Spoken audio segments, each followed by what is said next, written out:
Aku bekerja sebagai penghubung logistik untuk sebuah perusahaan besar di kota. Tugasku sebenarnya sederhana, namun sangat krusial. Memastikan hasil bumi dari perkebunan masyarakat dan usaha rumahan di desa-desa terpencil bisa diangkut tanpa hambatan. Dan kali ini, aku ditugaskan mengunjungi sebuah desa yang baru saja menaikkan kontrak kerjasama. Keberadaanku di sana sangatlah vital. Bagi warga desa, aku adalah jembatan yang menentukan hidup matinya bisnis mereka, sehingga mereka tahu betul betapa pentingnya menjaga hubungan baik denganku. Namun, begitu kakiku menapak di desa itu, ada sesuatu yang terasa ganjil. Suasananya ramai, banyak orang berlalu lalang, tetapi terasa sepi. Ada keheningan yang seperti disengaja. Di siang hari, warga bekerja keras dengan semangat tinggi, namun tanpa canda tawa, tanpa teriakan antar sawah. Dan ketika senja mulai turun, aktivitas itu terputus secara tiba-tiba. Layaknya di komando, semua orang bergegas masuk ke rumah masing-masing, mengunci pintu, seolah ada batas waktu mematikan yang tak boleh dilanggar. Aku sempat bertemu kepala desa dan beberapa tokoh masyarakat. Sambutan mereka sangat hormat, tetapi di balik senyum ramah itu tersimpan ketegangan yang pekat. Ketika aku bertanya, mengapa desa ini terasa begitu hening dan tegang, mereka hanya menjawab datar bahwa itu hal biasa. Warga hanya terlalu lelah bekerja. Tentu saja aku tahu mereka menyembunyikan sesuatu.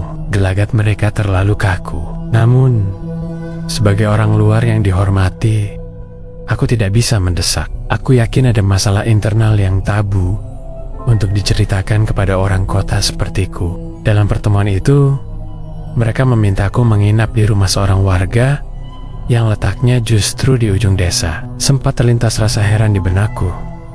Mengapa aku tidak ditempatkan di rumah kepala desa yang lebih besar dan strategis? Namun, aku segera menepis pikiran itu dan mengiyakannya, menganggap ini mungkin bagian dari adat istiadat mereka untuk memuliakan tamu dengan menempatkannya di lokasi yang lebih tenang.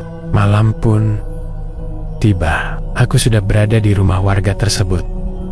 Awalnya, suasana terasa cukup nyaman. Tuan rumah menyuguhkan makan malam, diselingi obrolan ringan seputar bisnis dan logistik. Meski begitu, aku bisa menangkap ada senyum dan tawa yang dipaksakan dari wajah-wajah anggota keluarga itu. Mata mereka seringkali melirik jam dinding, gelisah. Tepat pukul 10 malam, keramahan itu berhenti total. Tawa telah hilang, lalu obrolan putus. Seluruh anggota keluarga berpamitan dengan terburu-buru menuju kamar masing-masing.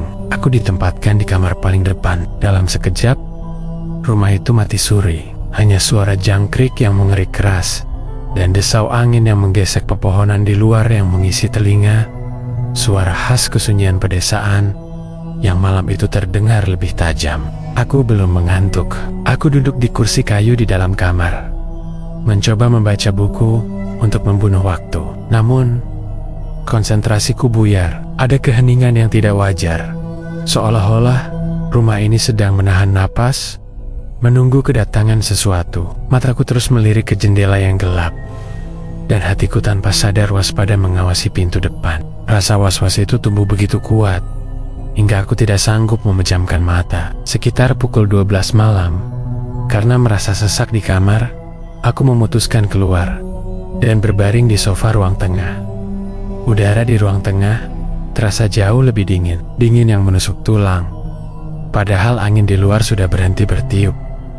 Semuanya senyap, benar-benar senyap. Lalu, aku mendengarnya. Sebuah suara ketukan di pintu depan. Duk, duk, duk.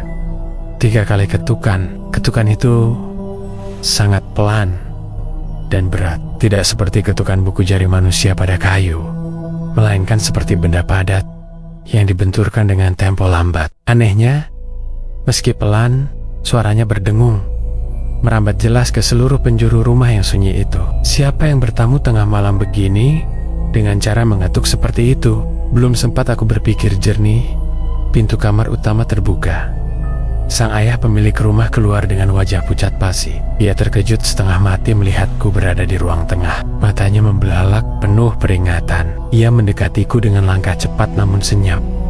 Lalu berbisik dengan suara gemetar, menjelaskan secara singkat tentang teror hantu yang sedang melanda desa. Tanpa menunggu jawabanku, ia setengah menyeret dan memintaku segera kembali masuk ke kamar. Aku kembali ke ranjang, lalu berbaring kaku sambil menutupi wajah dengan bantal. Aku tidak berani bergerak. Aku pun juga sadar semua orang di rumah ini yang di kamar-kamar sebelah sebenarnya sudah bangun. Mereka semua terjaga, menunggu dalam panik, terperangkap di dalam rumah sendiri tanpa bisa berbuat apa-apa. Suara ketukan itu tidak terulang. Namun beberapa detik kemudian terdengar suara lain yang jauh lebih mengerikan. Shrek, serak, serak. Itu adalah suara langkah kaki telanjang yang diseret di atas tanah. Suara itu berasal dari luar, tepat di balik dinding kamarku. Seretan langkah itu terdengar sangat lambat dan berat. Di sela-sela suara kulit mati yang bergesekan dengan tanah, terdengar hembusan napas yang berat dan dalam. Terkadang suara napas itu diselingi tawa kecil, tawa yang kering, serak, dan tanpa emosi. Aku menekan bantal ke telingaku sekuat tenaga, tapi suara itu seolah menembus masuk ke dalam kepala. Sosok itu bergerak mengelilingi rumah. Ketika suara seretan itu melewati jendela kamarku, hawa dingin yang menusuk tiba-tiba menembus dinding kayu, membuat bulu kudukku berdiri tegak. Aku hanya bisa berbaring lurus seperti mayat, memejamkan mata rapat-rapat, dan memaksakan diri bernapas sepelan mungkin agar tidak terdengar. Langkah seretan itu bergerak menjauh ke sisi dapur, lalu memutar ke belakang rumah. Kemudian terdengar lagi mendekat dari sisi kamar tidur sebelahku. Samar-samar, aku mendengar suara isakan tangis yang ditahan dari kamar sebelah. Keluarga itu pasti sedang meringkuk dalam ketakutan yang sama. Sosok itu tidak berhenti. Ia terus mengelilingi rumah. Ritual itu berulang sampai 3 kali putaran penuh, persis seperti jumlah ketukannya tadi. Setiap kali suara seretan kaki itu melewati jendela kamarku, imajinasiku membayangkan dengan sosok apa yang sedang berjalan di luar sana. Antara aku dengannya hanya terpisah selapis papan kayu tipis saja. Setelah putaran ketiga selesai, suara langkah itu perlahan menghilang. Tidak ada lagi suara napas berat, tidak ada lagi tawa kering. Hanya tersisa keheningan yang dingin dan mencekam. Aku membuka mata. Napasku terhenti di tenggorokan. Dari kamar sebelah terdengar suara helaan napas panjang yang bercampur lega, diikuti isakan tangis pelan. Dengan tubuh yang masih gemetar, aku memberanikan diri bangkit dan berjalan ke arah jendela. Aku mengintip sedikit dari celah tirai. Jalanan desa di luar sana gelap gulita dan sunyi. Namun, dari kejauhan, dari arah rumah tetangga berikutnya, sayup-sayup aku mendengar suara seretan yang sama. Hantu itu sudah berpindah. Ia melanjutkan pola terornya ke rumah lain. Keesokan paginya, aku langsung menemui kepala desa. Aku menceritakan semua kejadian yang kualami malam itu. Mendengar ceritaku, wajahnya langsung berubah pucat pasi. Matanya memancarkan keterkejutan, sekaligus ketakutan yang mendalam. Dengan suara bergetar, kepala desa akhirnya meminta maaf dan menjelaskan apa yang sebenarnya terjadi. Rupanya, sebelum kedatanganku, warga desa sudah melakukan perundingan intens. Mereka sepakat untuk menempatkanku di rumah warga di ujung desa itu, bukan tanpa alasan. Rumah itu dipilih karena baru saja diteror oleh hantu tersebut beberapa malam sebelumnya. Keputusan itu diambil demi melindungiku, tamu penting mereka. Warga desa percaya pada satu pola yang selama ini selalu terjadi. Hantu itu tidak akan kembali ke rumah yang sama dalam waktu dekat setelah ia meneror tempat tersebut. Jadi, menurut logika mereka, rumah yang kutempati adalah zona paling aman malam itu. Mereka yakin hantu itu akan mengincar rumah lain. Aku terdiam, mencerna penjelasan itu. Orang-orang ini berusaha menjauhkanku dari pola hantu itu. Mereka begitu yakin aku akan aman berada di sana, tapi kenyataannya, hantu itu ada di sana semalam, di rumah tempat aku menginap. Detik itu juga, Aku melihat ketakutan yang baru di mata kepala desa dan para tetua yang hadir. Mereka sadar pola itu telah patah. Keyakinan yang menjadi satu-satunya pertahanan logis warga desa telah hancur berantakan. Rumah yang sudah didatangi ternyata bisa didatangi lagi. Tidak ada yang tahu mengapa.